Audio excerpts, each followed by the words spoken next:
তাত অকমান স্কিনটো ওলাই থাকিলেও জ্বলাই দিয়ে পুৰা। কিবা এটা বস্তু আমি যেতিয়া নেগেটিভ ভাবি যাওঁ, ভাৱ আহি যায়, আমাৰ বডি অট'মেটিকলি উইক হৈ যায়। মানে ভাত বনাই তাতে টমেটৰ চচ মিক্স কৰি সেইটোৱে দিয়ে আৰু সেইটোকে খাব লগা হয়। আৰু মৰ্ণিং হৈছে, মৰ্ণিং হোৱাত মতলব পুৰা নীলা আকাশটো, তলত একদম ওপৰত হালকা হালকা লাইট, মতলব চাই একদম মতলব যাব মন যোৱা নাই আগফালে, মানে তাতে ৰখি থাকো নিচিনা লাগিছে। কেনেকুৱা আছিল যাত্ৰাটো? যাত্ৰাটোতো এনেকা ভাবিলে গম পাইছে আপুনি, যেতিয়া চিৰি দুটা বগাবৰ কাৰণে কেনেকা লাগে। তো তাতে হাইটত আৰু তাতে আমাক সময়মতে বগাব লাগে। তাতে সময়টো বেছি আমাৰ মতলব টাইমত কৰিলে নিজৰ বাবে ছেফলি, মতলব নিজৰ সুৰক্ষাৰ বাবে আমাক কয় যে যিমান পাৰে কম সময়ত বগাব লাগে। বেছি সময় হলে সময় বাঢ়ে। 12টাৰ পাছততো আমি একো কৰিব নোৱাৰো, কিয়নো 12টাৰ পাছত বৰফবোৰ পিঘলি যায়, এভেলেঞ্চ অহাৰ চান্স থাকে। তো আমি ট্ৰাই কৰিছো যে মতলব যিমান সোনকালে পাৰো সিমান আমাৰ যোনকেইটা কেম্প ৰখিবৰ কাৰণে, ৰেষ্ট কৰিবৰ কাৰণে যোনকেইটা কেম্প বনোৱা থোৱা আছিলে, 1 2 3 4 কেম্পলৈকে আছিলে, এইটো সামিট কেম্প আছিলে 4 কেম্প। তো আমি এইটোত আমি মতলব কমচে কম সময়ত টাৰ্গেট ৰাখো আৰু যাবৰ কাৰণে। তাতেতো 5-10 কদম গৈ আমি ৰেষ্ট লওঁ, উশাহ 2 মিনিট 1 মিনিট ৰখো, চাকৈ ষ্টাৰ্ট কৰো। এনেকা আৰু এক দুসৰাক হেল্প কৰি মতলব পাছফালে থকা কেইটা আমাৰ বটল পানী ওলাই দিয়ে, খুলে, আমি খাওঁ। আৰু তাতেতো অনবৰতে গ্লাভছ পিন্ধি থাকিব লাগে। তাত অকমান স্কিনটো ওলাই থাকিলেও জ্বলাই দিয়ে পুৰা। মই সেই বস্তুতে জানিব খুজিছো, ইমান ফুট ওপৰত গৈছে, খুব ঠাণ্ডা নিশ্চয়, কিমান ডিগ্ৰী আছিল? তাতেতো ওপৰততো -45 ডিগ্ৰীলৈকে থাকে, তাতকে বেছি 45-50 লৈকে গুচি যায় এনেকা। আৰু তাতকেও বেয়া ঠাণ্ডাটো ঠাণ্ডা একো নাই, কিন্তু তাতে হাৱা বহুত চলে, হাৱাটো মেইন হৈ গ'ল। আমি যদি ভালকে থিয় হোৱা নাই তেনেহলে আমাক হাৱাই ধাক্কা মাৰি দিব পাৰে এনেকা। আৰু আমাৰ লগততো এনেকা ভাৰী ক'ব গ'লে 3rd কেমলৈকে আমি অক্সিজেন মাস্ক চিলিণ্ডাৰ ইউজ কৰিছো। তলততো আমাৰ নিজৰ খোৱা বস্তু আছিলে, পানী, সেইটোৱে আৰু এনেকা। দেহত যিহেতু ঠাণ্ডা -ডিগ্ৰীত আছিল, 45 ডিগ্ৰীত দেহত যিসমূহ কাপোৰ পিন্ধিছিল সেয়াও এক প্ৰকাৰৰ ওজন আছিল, সেয়াও ওজন, লগত খোৱা বস্তু লগত আছিল, পানী বটলেদি, এই সকলোবোৰ বস্তু কঢ়িয়াই নিজৰ ওজনৰ লগতে নিজৰ কাপোৰৰ ওজন, তাৰ ওপৰেদি ওপৰলৈকে যাব লগা, খুব এটা জটিল আচলতে যাত্ৰা। সেই সময়ত আপুনি নিজকে কেনেধৰণে আচলতে মনোবল বৃদ্ধি কৰিছিল, বা মনৰ ভিতৰত কি চিন্তা আহিছিল সেই সময়ত? ইমান ওপৰলৈকে যাব লাগিব, আপুনি কিছু সময়ৰ আগতে কৈছে যে মাজতে মোৰ এনেকুৱা লাগি গৈছিল যে মই আৰু নাযাওঁ নেকি, মনটো ভাঙি গৈছিল, কিন্তু তাৰ পিছত মনৰ ভিতৰত সেই উৎসাহটো কি ধৰণে আহিল? উৎসাহটো মতলব আমি তাত গৈছো না, তাত আমাতকৈ বহুত এজেড মানুহে গৈছে, কিছুমানেতো বহুত আগত গৈ আছে। আৰু পাছফালে যেতিয়া চাইছো ইমানখিনি মানুহ আহি আছে, আৰু মই যদি আগত নাযাওঁ, এতিয়ালৈকেতো মোৰ একো প্ৰব্লেম হোৱা নাই, বাছ মোক সিহঁতক চাই মনটো মতলব কিবা এটা বস্তু আমি যেতিয়া নেগেটিভ ভাবি যাওঁ, ভাৱ আহি যায়, আমাৰ বডি অট'মেটিকলি উইক হৈ যায় মানে। তো বহুত কন্ট্ৰল কৰি মই আগবাঢ়িছিলো আৰু এইটো সময়ত। আৰু মেইন হৈ গ'ল পানী, খোৱা বস্তু, যদি আমি এইটো নলওঁ, বাই মিষ্টেক আমি ক'ৰবাত যদি ফচি যাওঁ তেনেহলে আমি কেনেকা সাৰ্ভাইভ কৰিম? সেইটোৰ কাৰণে আমি খোৱা বস্তু ল'বই লাগে। আৰু এইটো ভগৱানৰ আশীৰ্বাদত আমাক একো হোৱা নাই, কিন্তু যেতিয়াবা এম্বুলেন্স বাগেৰা আহে, ক্ৰেবাছত ফচি যায়, তেতিয়া আমাৰ সেই খোৱা বস্তুৰ যোনকেইটা আমি লৈ যাওঁ সেইকেইটাই আমাৰ কামত আহে আৰু জীয়াই থাকিবৰ কাৰণে। এনেতো আমাকতো ৰেস্কিউ কৰিবই, কিন্তু কিমান সময় লাগিব এইটো আমি ক'ব নোৱাৰো। সেইটোৰ কাৰণে আমাক আগতে প্ৰিপাৰেচন কৰি থব লাগে। আৰু সেইটোৰ কাৰণে আমাকতো সেইবোৰৰ কাৰণে আমাৰ প্ৰি ট্ৰেইনিং চলাইছিলে, আমাক বহুত খিনি কথা শিকাইছে তাতে, কেনেকা তাত থাকিব লাগে, কেনেকা আমাৰ কি কি বস্তু ল'ব লাগে। আৰু তাত ওপৰত ঠাণ্ডাতো বহুত আছে, কিন্তু তাত প্ৰচুৰ পৰিমাণে ৰ'দো থাকে।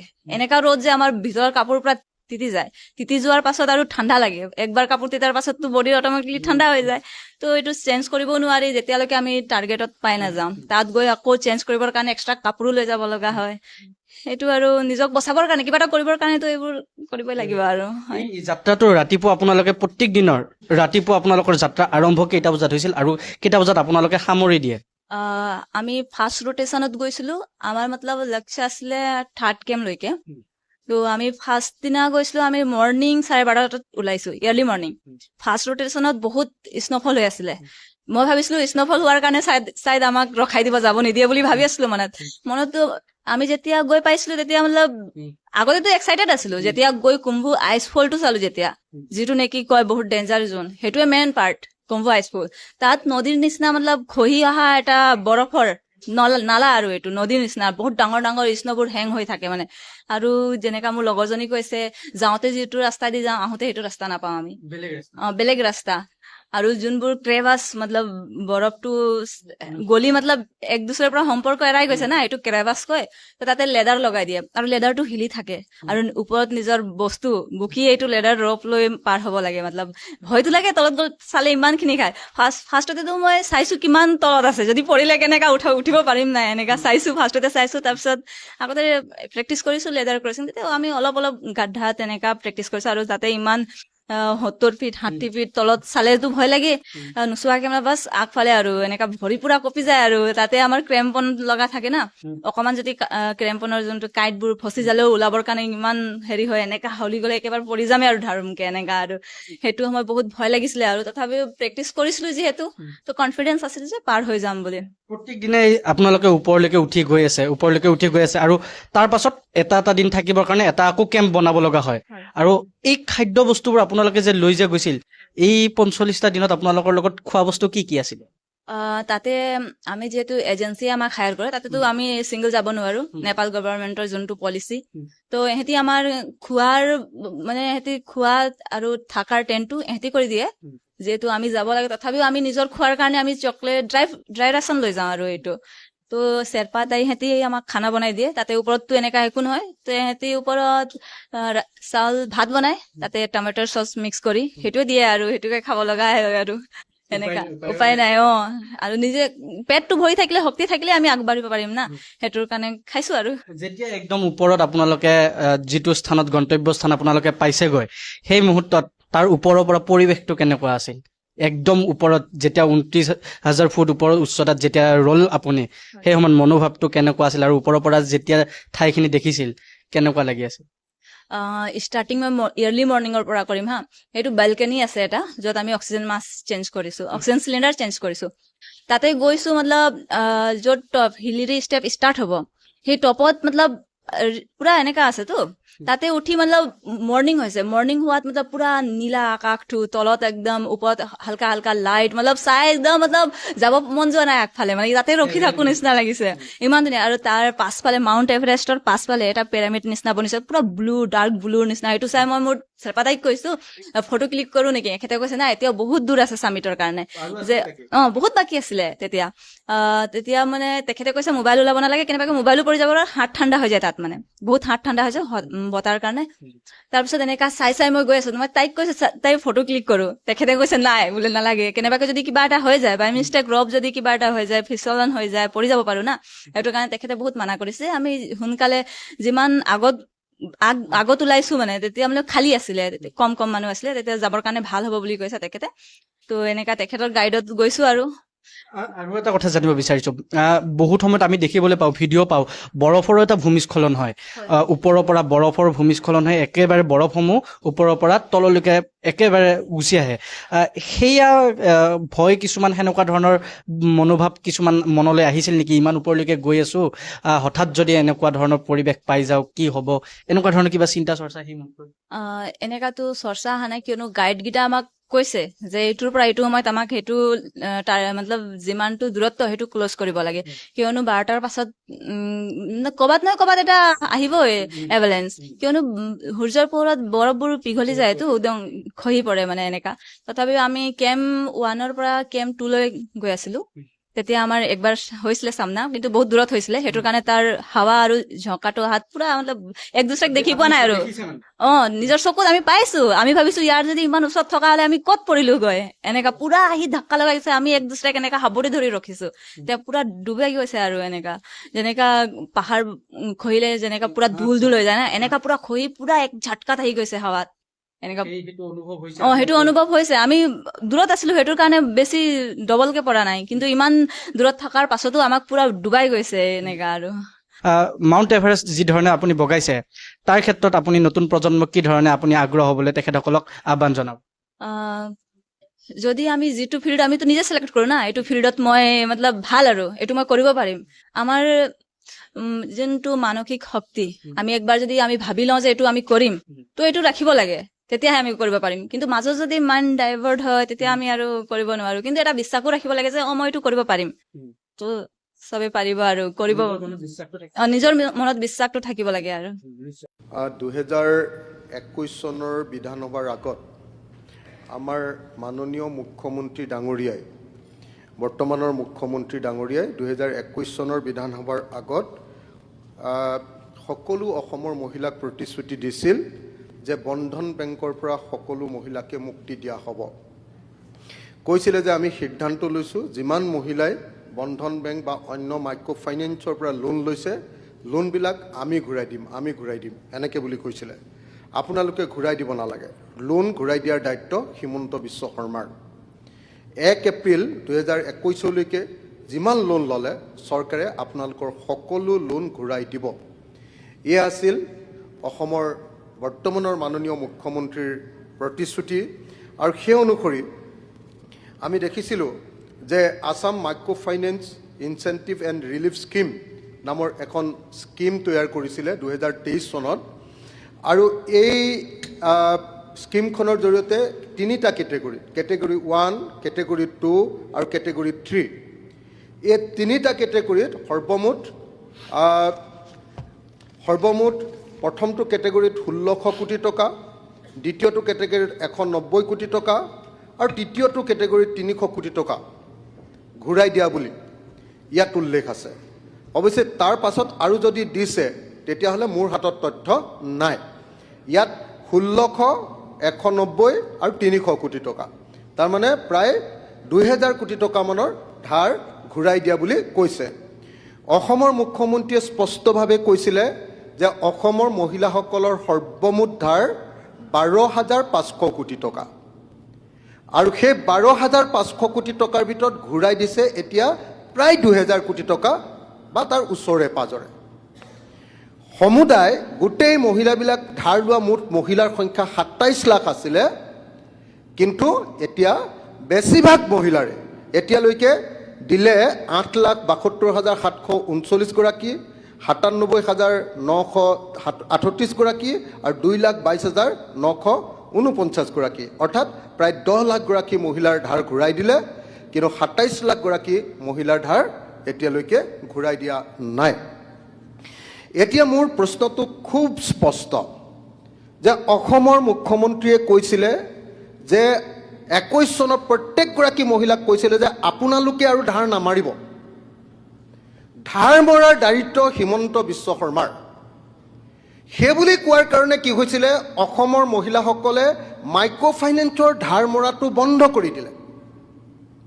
কিন্তু বন্ধ কৰি দিয়াৰ পাছত এতিয়া চাৰিওফালৰ পৰা প্ৰেছাৰ। মাজতে আপোনালোকে নিশ্চয় জানে যে কাৰোবাৰ ঘৰত টিভি উঠাই লৈ গৈছিলে, কাৰোবাৰ ঘৰৰ ফ্ৰিজ উঠাই লৈ গৈছিলে, কাৰোবাৰ ঘৰ আনকি ঘৰৰ ওপৰৰ ৰুফৰ টিনপাত উঠাই লৈ গৈছিলে, কাৰোবাৰ ঘৰৰ মটৰ চাইকেল উঠাই লৈ গৈছিলে। এনেকৈ জোৰ কৰি এই মাইক্ৰ' ফাইনেন্স কোম্পানীবিলাকে আমাৰ হাতৰ পৰা বস্তু উঠাই লৈ গৈছিলে। কালি আনকি কালি মোৰ লগত বিভিন্ন ঠাইৰ মহিলাবিলাকে এই সম্পৰ্কত যোগাযোগ কৰি আছে। মহিলাবিলাকে কৈছে কালি আমাৰ গোলাঘাট বিধানসভা সমষ্টিৰ মেৰাপানীৰ চাউদাং পথাৰৰ বন্ধন গোটৰ জুলি ঠেঙাল নামৰ মহিলাগৰাকীক আহি বন্ধন গোটৰ মাষ্টৰবিলাকে বহুত অত্যাচাৰ কৰিছে, দিগদাৰ কৰিছে। হীৰামণি ঠেঙাল মেৰাপানীৰ চাউদাং পথাৰ তৰাণী চুকৰ তেওঁকো আহি দিগদাৰ কৰিছে। হীৰামণি ঠেঙালৰ 60,000ৰ সুদ গৈ সুতে মূলে এতিয়া 2 লাখ টকা হ'ল বুলি কৈছে, আৰু যদি তেওঁ পইচা ঘূৰাই নিদিয়ে তেওঁৰ ওপৰত ব্যৱস্থা গ্ৰহণ কৰিব বুলি তেওঁক বহুত কালি ভয় খুৱাইছে। জুলি ঠেঙালকো বাৰম্বাৰ ফোন কৰি আছে আৰু কৈছে যে পইচা ঘূৰাই দিবই লাগিব, কোনো চৰকাৰে পইচা ঘূৰাই নিদিয়ে, গতিকে পইচা ঘূৰাই দিয়াৰ দায়িত্ব তেওঁৰ নিজৰ। কালি গোলাপী বাইদেউ বুলি এগৰাকী মহিলা, তেওঁৰ ঘৰত সাংঘাতিক বেমাৰ হৈ আছে। সেই মানুহগৰাকীক হ'লেও মানে বাৰম্বাৰ পইচা বিচাৰি আহি আছে আৰু এনেকৈ পইচা বিচাৰি সাংঘাতিক ধৰণে ডিষ্টাৰ্ব কৰি আছে। অধ্যক্ষ ডাঙৰীয়া, অসমৰ মুখ্যমন্ত্ৰী ডাঙৰীয়াই সেই সময়ত 27 লাখ মহিলাৰ পৰা ভোট পাবৰ কাৰণে তেওঁ কৈছিলে যে নহয় আপোনালোকে ধাৰ মাৰিব নালাগে, ধাৰখিনি মই মাৰি দিম। ধাৰ মাৰিলে একেবাৰে কম পৰিমাণৰ টকা আৰু কম সংখ্যক মহিলাৰ ধাৰ মাৰিলে। অৰ্থাৎ মহিলাসকলক তেওঁ যি প্ৰতিশ্ৰুতি দিছিলে সেই প্ৰতিশ্ৰুতি যদি 12,500 কোটি টকাৰ হয়, তাৰ 2000 কোটি টকাৰ ধাৰ মাৰিলে, অৰ্থাৎ তেওঁ কিমান %? তেওঁ 9 বা 8% মান প্ৰতিশ্ৰুতি ৰক্ষা কৰিলে। 8 বা 9% বা 10% তেওঁ প্ৰতিশ্ৰুতি ৰক্ষা কৰিলে 90% প্ৰতিশ্ৰুতি টকাৰ প্ৰতিশ্ৰুতি এতিয়ালৈকে ৰক্ষা কৰা নাই যাৰ কাৰণে মহিলাসকল এনেকুৱা বিপদত পৰিছে ডাঙৰীয়া যে এতিয়া এনেকুৱা হৈছে যে আজি তিনচুকীয়া জিলাত এনেকৈ যেতিয়া এনেকুৱা কোম্পানীবিলাকে অত্যাচাৰ কৰিছিলে আমাৰ কৃষক মুক্তি সংগ্ৰাম সমিতি আৰু নাৰী মুক্তি সংগ্ৰাম সমিতিয়ে বাৰম্বাৰ আন্দোলন কৰাৰ কাৰণে তিনচুকীয়াৰ অফিচ অফ দি চাৰ্কুল অফিচাৰৰ পৰা এখন নটিচ উলিয়াই দিলে যে কাৰো ঘৰলৈ গৈ যাতে কোনো মাইক্ৰ' ফাইনেন্স কোম্পানীৰ কোনো এজেণ্টে কোনো মাষ্টৰে গৈ যাতে ঘৰত গৈ ডিষ্টাৰ্ব কৰিব নোৱাৰে গ'লে মানে দিগদাৰ কৰা হ'ব বুলি এখন নটিচ উলিয়াই দিলে অধ্যক্ষ ডাঙৰীয়া অসমৰ মুখ্যমন্ত্ৰীয়ে সকলো মহিলাক প্ৰতিশ্ৰুতি দিছিলে আৰু সেই প্ৰতিশ্ৰুতিৰ ভিত্তিত 2021 চনত তেখেতে ভোট লাভ কৰিছিলে আৰু গোটেই মহিলাবিলাকক কৈছিলে যে আপোনালোকে ধাৰ নামাৰিব ধাৰ মাৰিম মই এনেকৈ কৈছিলে এতিয়া অধ্যক্ষ ডাঙৰীয়া আমাৰ এখন আইনে আছে এই সম্পৰ্কীয় অসম চৰকাৰৰ এখন আইন আছে এই আইনখন হ'ল যে the Assam micro' finance institution regulation of money lending act 2020 এই আইনৰ 13 ছাবছেকশ্যন 6ত অতি স্পষ্টকৈ লিখিছে যে কোনো মানুহে কোনো এজেণ্টে কাৰো মানুহৰ ঘৰত গৈ এনেকৈ পইচা বিচাৰিব নোৱাৰে এইটো অকল পঞ্চায়ত অফিচত মাতি নিহে পইচা বিচাৰিব পাৰিব 2 নম্বৰ কৈছে যে যদি কোনোবাই এনেকৈ এজেণ্টে গৈ এনেকৈ ডিষ্টাৰ্ব কৰে তেতিয়াহ'লে সেই কোম্পানীটোৰ মালিক বা তেওঁলোকৰ অথৰিটিক 3 বছৰ পৰ্যন্ত জেল দিয়াৰ ব্যৱস্থা আছে কিন্তু দুৰ্ভাগ্যবশতঃ অধ্যক্ষ ডাঙৰীয়া এতিয়ালৈকে এই আইনখন অসমত লাগু কৰা নাই অথচ একেই ধৰণৰ একে এখন আইন অন্ধ্ৰপ্ৰদেশত এই একেখন আইন Andhra Pradesh micro' finance institution regulation of money lending act 2011 এইখন লগাই অন্ধ্ৰপ্ৰদেশৰ মহিলাবিলাকক তাৰ ঋণৰ পৰা মুক্তি দিলে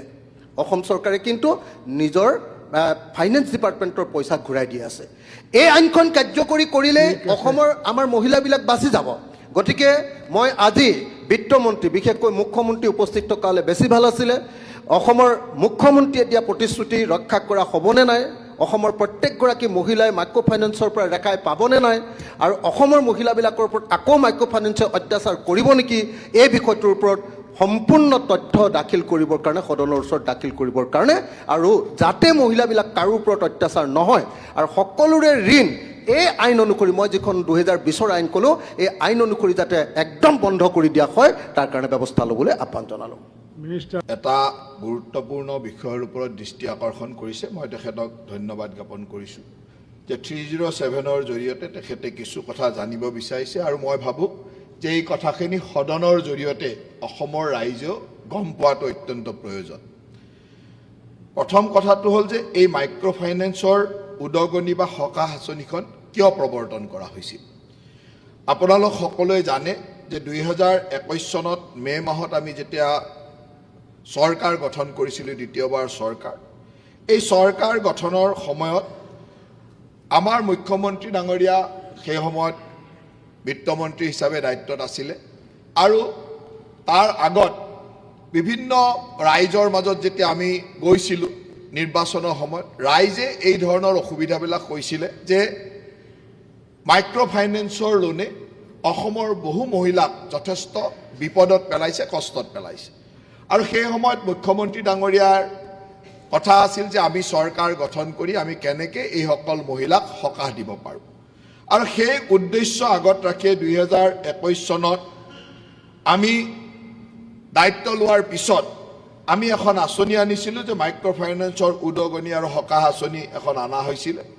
আৰু এই আঁচনি অনাৰ আগতে আমি চাইছিলোঁ যে কিমান মানুহৰ লোন আছিলে সেই সময়ত এটা আনুমানিক হিচাপ এটা দিয়া হৈছিল যে তেখেতে যিটো তথ্য দিছে যে 12,500 কোটি টকাৰ এইটো এটা আনুমানিক সেই সময়ত তথ্য এটা আছিল যে ইমান মানুহ ইমান লোন হয়তো হ'ব আৰু প্ৰায় 26 লাখমান মহিলা ইয়াত জড়িত থাকিব বুলি এটা তথ্য দিয়া হৈছিল এইটো এটা আনুমানিক তথ্য আছিল এতিয়া আমি চৰকাৰ গঠন কৰাৰ আগত 2021 চনৰ আগৰ কথাটো আছিল যে বিভিন্ন ঠাইত এনেকুৱা ধৰণৰ বিভিন্ন মহিলাই বিশেষকৈ মহাজনৰ পৰা টকা লোৱাৰ যিটো ব্যৱস্থা আছিল ইয়াৰ পৰা সকাহ পাবৰ কাৰণে মাইক্ৰ' ফাইনেন্স আৰম্ভ হৈছিল বা যিবিলাক মানুহ ব্যক্তিগতভাৱে এই বেংকিং বিত্তীয় ব্যৱস্থাৰ মাজলৈকে নাহে মানে ট্ৰেডিশ্যনেল যিটো বিত্তীয় ব্যৱস্থা তালৈ নাহি মাইক্ৰ' ফাইনেন্সৰ জৰিয়তে সকাহ লৈ কিছুমান ব্যৱসায় কৰিছিল, কিছুমান কামত তেওঁলোকে নিয়োজিত হৈছিল।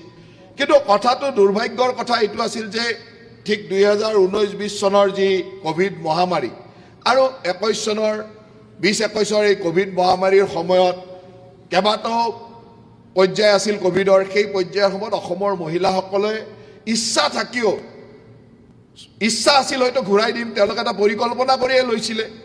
কিন্তু সেই সময়ৰ সামাজিক বা পৰিৱেশে, সেই সময়ৰ কোভিডৰ পৰিৱেশত বহু মানুহে ইচ্ছা থাকিও লোন ঘূৰাই দিব পৰা নাছিল। গতিকে চৰকাৰখনৰ দায়িত্ব আছিল যে সেই ধৰণৰ লোকসকলক আমি কেনেকৈ সহায় কৰিব পাৰোঁ তাৰ কাৰণে এটা পৰিকল্পনা কৰিছিল। আৰু পৰিকল্পনা অনুযায়ী আমাৰ চৰকাৰে দায়িত্ব লোৱাৰ পিছতে 11 মে তাৰিখে আমাৰ মাননীয় মন্ত্ৰী অশোক সিংঘাল ডাঙৰীয়াৰ সভাপতিত্বত এখন কমিটি বনাই দিয়া হৈছিল যে ইয়াক কেনেকৈ আমি কৰিব লাগে আৰু ঋণগ্ৰস্তসকলৰ দুখ নিৰাময় কৰিবৰ কাৰণে কেনেকৈ কাম কৰিব লাগে তাৰ কাৰণে এখন কমিটি বনাই দিছিল। এই কমিটিখনে ৰিজাৰ্ভ বেংকৰ লগত ৰাষ্ট্ৰীয় স্তৰৰ বেংকাৰ সমিতি বা SLBC বুলি যি আমি কওঁ, MFIN, বিভিন্ন ধৰণৰ এই সংস্থাবিলাকৰ লগত আলোচনা কৰা হৈছিলে। আৰু সেই সংস্থাবিলাকৰ লগত কৰা বিভিন্ন আলোচনাৰ পিছত আমাৰ চৰকাৰে 24 জুন 2021 তাৰিখে অসম মন্ত্ৰীসভাই অসম মাইক্ৰ' ফাইনেন্স উদগনি আৰু সকাহ আঁচনি 2021খন অনুমোদন কৰে। আৰু সেইখন অনুমোদন কৰি আমি কেনেকৈ সকাহ দিব পাৰিম তাৰ পৰ্যালোচনা কাম আৰম্ভ কৰা হয়। 2021 চনৰ 24 আগষ্টত অসম চৰকাৰে 37টা এনেকুৱা ঋণ প্ৰদানকাৰী অনুষ্ঠানৰ লগত বুজাবুজিৰ চুক্তি স্বাক্ষৰ কৰে।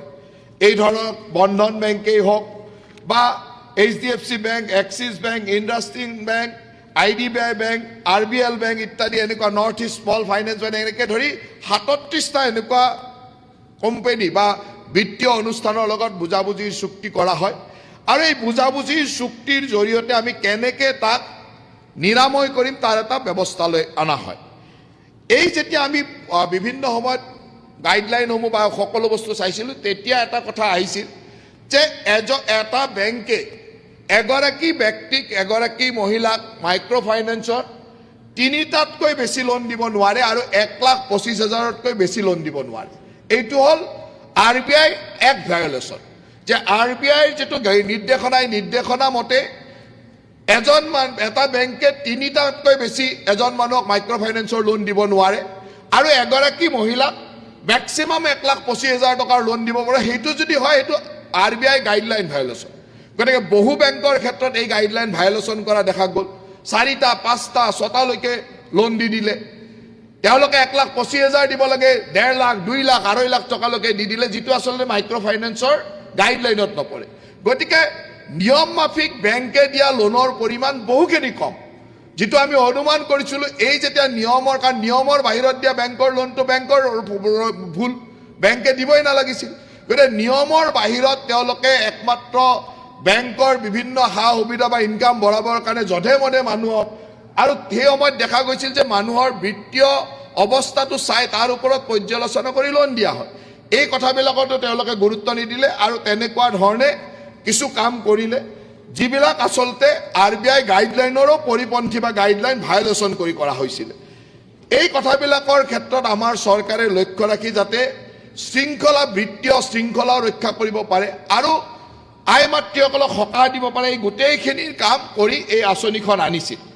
এই আঁচনিখনৰ সময়ত আমি দুটা কথা গুৰুত্ব দিছিলোঁ, যে এটা হ'ল উদগনি আৰু এটা হ'ল সকাহ। এই আঁচনিখনৰ নামেই হ'ল যে অসম মাইক্ৰ' ফাইনেন্সৰ উদগনি আৰু সকাহ আঁচনি, মহিলাসকলক উদগনি দিয়া আৰু সকাহ দিয়া। ইয়াত আমি 3টা কথা চিন্তা কৰিছিলোঁ, যে যিসকল লোকে ভালকৈ বিত্তীয় শৃংখলা বজাই ৰাখি ভালকৈ তেওঁলোকে লোন ৰিপে কৰি আছে, তেওঁলোকক আমি এটা উদগনি দিম যাতে তেওঁলোকে আৰু ভালকৈ কাম কৰিব পাৰে। বেংকৰ লোন লোৱাটো কোনো দোষ নহয়, বেংকৰ পৰা লোন লৈ তেনেকৈ আমি ব্যৱসায় আগবঢ়াই নিয়াটো এটা ভাল কথা। ইয়াক উদগনি দিয়াৰ কাৰণে আমি 25,000 টকাকৈ দিয়াৰ এটা আঁচনিৰ ভিতৰত আছিল, যে আমি 25,000 টকাকৈ আঁচনিটোৰ প্ৰথম পৰ্যায়ত আমি কৈছিলোঁ যে যিনে ভালকৈ লোন ৰিপে কৰিলে, নিয়মীয়াকৈ ঋণ পৰিশোধ কৰাৰ যিটো ৰিপে কৰিছিল, তেওঁলোকক আমি 25,000 টকাকৈ প্ৰথম পৰ্যায়ত আমি দিছিলোঁ বা প্ৰথম আমি প্ৰথম শ্ৰেণীত এইটো ধৰিছিলোঁ। আৰু আমাৰ সন্মানীয় সদস্যগৰাকীয়ে যিটো তথ্য দিছে তেওঁ কিছু তথ্য কমকৈ পাইছে চাগে, তেওঁ স্বীকাৰো কৰিছে যে মোৰ তাত তথ্য নাই, ইমানখিনি পাইছোঁ। গতিকে তথ্যখিনি মই কৈ দিছোঁ যে প্ৰথম শ্ৰেণীত যোনে নিয়মীয়াকৈ ঋণ দি আছিলে তেনেকুৱা 8,72,739 গৰাকী ব্যক্তিক আমি 1,599.16 কোটি টকাৰে তেওঁলোকক 25,000 টকাকৈ দিছিলোঁ, তেওঁলোকক উদগনি হিচাপে যে ব্যৱসায়টো আৰু ভালকৈ কৰক, তেওঁলোকক উদগনি দিয়া হৈছিল। তাৰপিছত আমি এটা ছেকেণ্ড শ্ৰেণী, দ্বিতীয় শ্ৰেণী এটা কৰা হৈছিল, য'ত 1ৰ পৰা 89 দিনলৈ, তাৰমানে NPA হোৱাৰ আগলৈকে যিসকল লোকৰ লোনটো NPA হোৱা নাই তেনেকুৱা লোকসকলৰ বাকায়াটো ঘূৰাই দিবৰ কাৰণে আমি সিদ্ধান্ত লৈছিলোঁ। আৰু সেই মৰ্মে 97,938 গৰাকী আই মাতৃক আমি 190 কোটি টকা দি তেওঁলোককো NPA হোৱাৰ পৰা সম্পূৰ্ণৰূপে ৰক্ষা কৰা হৈছিল, বা তেওঁলোকৰ যাতে চিভিল ভাল থাকে, NPA নহয়, ভৱিষ্যতলৈ লোন ল'ব পাৰে, এই কামখিনি আমি কৰিছিলোঁ। তৃতীয় শ্ৰেণীটো আছিল যে যিসকলে NPA অলৰেডি হৈ গ'ল, বিভিন্ন সময়ত তেওঁলোকৰ কাৰণত দিব নোৱাৰিলে NPA হৈ গ'ল, এই NPA হৈ যোৱা লোকসকলক আমি দুটা শ্ৰেণী 3 আৰু শ্ৰেণী 3ৰ প্ৰথম আৰু দ্বিতীয় পৰ্যায়ত আমি সহায় কৰিছিলোঁ। এটা প্ৰথম পৰ্যায়টো আছিল যিসকলক আমি এই ক্ষেত্ৰত চাইছিলোঁ যে যিসকল অতি দুখীয়া, বেছি অভাৱত বা বেছি দুখীয়া, সেইসকল মানুহক আমি প্ৰায়ৰিটিত আনিছিলোঁ। সেই প্ৰায়ৰিটিটো চাই আমি কৈছিলোঁ যে যোনে 25,000 টকা পৰ্যন্ত বাকেয়া মূলধন আছে তেওঁলোকক আমি তৃতীয় শ্ৰেণীৰ প্ৰথম পৰ্যায়ত দিম। আৰু তেনেকুৱা 2,22,949 গৰাকী ব্যক্তিক 291 কোটি টকা ঋণ মাফ কৰি বা ঋণ তেওঁলোকক ঘূৰাই দি, বেংকসমূহক ঋণসমূহ ঘূৰাই দি তেওঁলোকক আমি ঋণমুক্ত কৰিছিলোঁ। তাৰপিছত এই কথাটো 25,000ৰ পৰা আমি 25,001 টকাৰ পৰা 50,000লৈকে আহিলোঁ। 50,000 টকালৈ অহাৰ পিছত আমি তাতো 78,046 গৰাকী ব্যক্তিক 78,086 ঋণ লোৱা মানুহক আমি 223.25 কোটি টকা দি আমি তেওঁলোককো ঋণমুক্ত কৰিলোঁ। তাৰ মানে প্ৰথম হ'ল এটা ইনচেণ্টিভ দিলোঁ 25,000 টকাকৈ, ছেকেণ্ড হ'ল NPA হ'ব খোজা প্ৰায় 1 লাখ মহিলাক আমি NPAৰ পৰা ৰক্ষা কৰিলোঁ, তেওঁলোকৰ ঋণ মুক্ত কৰি দিয়া হ'ল। তৃতীয়তে 50,000, 25,000 আৰু 50,000 দুটা পৰ্যায়ত আমি 50,000 টকালৈ যাৰ ঋণ আছিলে তেওঁলোকক প্ৰায় 2,22,000 অৰ্থাৎ প্ৰায় 3 লাখতকৈ বেছি মহিলাক আমি টকা দি তেওঁলোকৰ ঋণ মুক্ত কৰা হ'ল। এতিয়া এটা পৰ্যায় তেখেতে যিটো কৈছে, এটা পৰ্যায় হ'ল যে 50,000ৰ পৰা 1,25,000লৈ, 1,25,000ৰ ওপৰখিনি ইলিগেল, কাৰণ এইটো RBI গাইডলাইন মতে দিবই নোৱাৰে। গতিকে 50,000ৰ পৰা 1,25,000ৰ যিটো পৰ্যায়, এই পৰ্যায়টোক আমি দিব লাগে নে নালাগে, কাৰণ আমি যি পইচা দিম এয়া চৰকাৰৰ ৰাইজৰ টকা, গতিকে ইয়াক কেনেকৈ ব্যৱহাৰ কৰিছোঁ আৰু আমি কি উদ্দেশ্যেৰে ব্যৱহাৰ কৰিছোঁ সেইটো চাব লাগিব। এই উদ্দেশ্যটো আছিল যে অসমত যিটো সমস্যা হৈছিল এই সমস্যাৰ পৰা আমি আই মাতৃসকলক সকাহ দিবৰ কাৰণে কৰিছিলোঁ। আৰু ইয়াত চাইছিলোঁ যাতে আমাৰ জনমূৰি আয় যি ধৰণে আছিল সেই সময়ত, এই জনমূৰি আয়ৰ প্ৰভাৱটো কি হৈছে, এই লোন ৰিপে কৰাৰ কাৰণে আমাৰ জনমূৰি আয়টোৰ প্ৰভাৱটো কি হৈছে। যি সময়ত আমি এই আঁচনিখন আৰম্ভ কৰি আছিল, যি সময়ত এই ঋণদাতাসমূহৰ পৰিৱেশ আছিল, তেতিয়া আমাৰ এই গোটেই ব্যৱস্থাটোত কেনেকৈ আমাক চৰকাৰখনক বা অসমৰ ৰাইজে সকাহ পাইছিলে। 2020-21 বিত্তীয় বৰ্ষত পাৰ কেপিটা নেট ষ্টেট ডমেষ্টিক প্ৰডাক্টত আছিল 86,947, 86,947 টকা। সেই সময়ত 20-21ত যেতিয়া আমি এই ঋণবিলাক ঘূৰাই দিয়া নাছিলোঁ বা ঋণৰ সকাহ আঁচনি আৰু মানে উদগনি আঁচনিখন অনা নাছিলোঁ। তাৰপিছত যেতিয়া আমি সেই সময়ত 20-21 চনত এনেকুৱা চিষ্টেম বাজেট মই কৈ আছোঁ 20-21 চনত ইয়াত হ'ল পাৰ কেপিটা নেট ষ্টেট ডমেষ্টিক প্ৰডাক্টত আছিল 86,947, আৰু 24-25 বৰ্ষত যেতিয়া বিত্তীয় বৰ্ষৰ হিচাপ আহিল ই বাঢ়ি গৈ 1,59,185 টকালৈ আহিলে, 1,59,185। তাৰ মানে ইয়ে আমাৰ সমাজত যিটো কাৰণত এই আঁচনিখন অনা হৈছিল যে আমাৰ ৰাইজৰ যাতে জনমূৰি হেঁচাটো নপৰে, তেওঁলোকৰ বিত্তীয় অৱস্থাটো সুশৃংখল কৰি আগবঢ়াই নিব পৰা যায়, এই কথাবিলাকক যেতিয়া আমি লক্ষ্য কৰি চালোঁ, ইয়াত দেখা গ'ল যে 86,000ৰ পৰা 59,000লৈকে বাঢ়িলে। গতিকে ইয়ে নিশ্চয়কৈ প্ৰমাণ কৰিলে যে এই আঁচনিখন কিমান ফলপ্ৰসূ আছিল। কিন্তু এইটোও নহয় যে চৰকাৰী তহবিলৰ টকা যেতিয়াই তেতিয়াই, কাৰণ ইয়াত বহুত ধনী মানুহ আছে, চাকৰিয়াল মানুহৰ ঘৈণীয়েকো আছে, তেওঁলোকে ভাবি ল'লে যে চৰকাৰে দিব, গতিকে আমি একেবাৰে মুক্ত হৈ গ'লো। তেওঁলোকে দিব পাৰে, দিব পৰা দিব নোৱাৰা যিসকল মানুহ, যোনে 50,000 টকাৰ তলৰ মানুহ 50,000 টকালৈ ঋণ লৈ ঘূৰাই দিব পাৰে, তেওঁলোকক দিয়া হ'ল। 25,000লৈকে দিলোঁ, তাৰপিছত 50,000লৈকে লোন এমাউণ্টলৈকে আমি দিলোঁ। গতিকে তেওঁলোককতো দুখীয়া মানুহখিনিক দিয়া হ'ল। এতিয়া যিসকলে দিব পাৰে, চৰকাৰী বিষয়াৰ ঘৈণীয়েক হ'ব পাৰে, ভাল সচ্ছলভাৱে ইনকাম টেক্স দিয়া মানুহ হ'ব পাৰে, তেওঁ ভাবিছে যে চৰকাৰে পইচা দিব, তেওঁ ঘূৰাই নিদিয়াকৈ ৰখি থাকিলেতো নহ'ব, তেওঁলোকে দিব লাগিব।